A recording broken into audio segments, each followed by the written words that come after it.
We begin with a meeting tonight to weigh in on plans to speed up cleanup of the largest pipeline spill in North Carolina history. That was in August 2020, right in Huntersville, when more than 2 million gallons of fuel leaked from Colonial Pipeline into a nature preserve.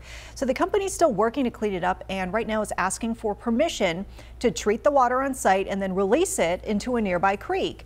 Tonight, state environmental officials are meeting with the public. They want to get feedback on this plan.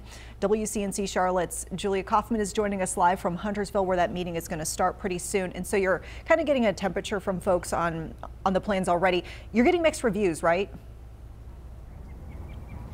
Exactly, Vanessa. I spoke with one neighbor that says he doesn't have a problem if the water is put into the creek as long as it's treated. But I also spoke with the Yadkin River Keeper organization. They have serious concerns about chemicals in the water even after it's treated. There's more to these neighborhoods off Huntersville Concord Road than meets the eye. At first glance, newly built homes surrounded by nature. But what you can't see, chemicals left from North Carolina's largest pipeline spill. I had no idea.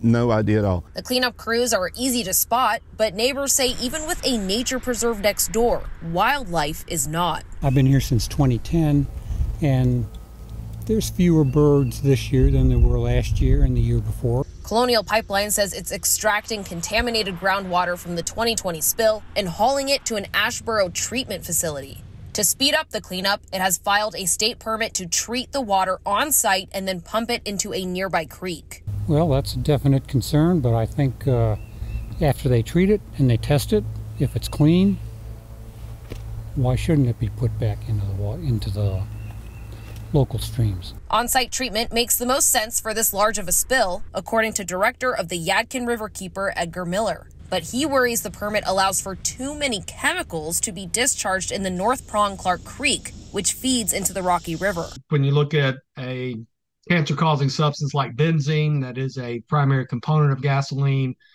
and one of the contaminants of concern in this case, the draft permit, the last version that I saw and understood, allowed that to be discharged at 5 times the water quality standard. The NC Department of Environmental Quality tells WCNC Charlotte the standards it set in the permit will protect aquatic life and human health. Miller says this is likely because of dilution, which he disagrees with. Dilution is not the solution to pollution.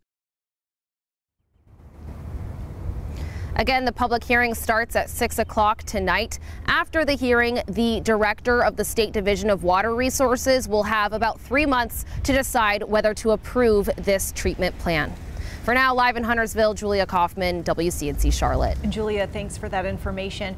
We'll let folks know at home if you cannot make it to tonight's meeting, you can still submit feedback all the way through tomorrow night. Just email public comments at ncdenr.gov. That address is there at the bottom of your screen. Please include Colonial Pipeline in the subject line.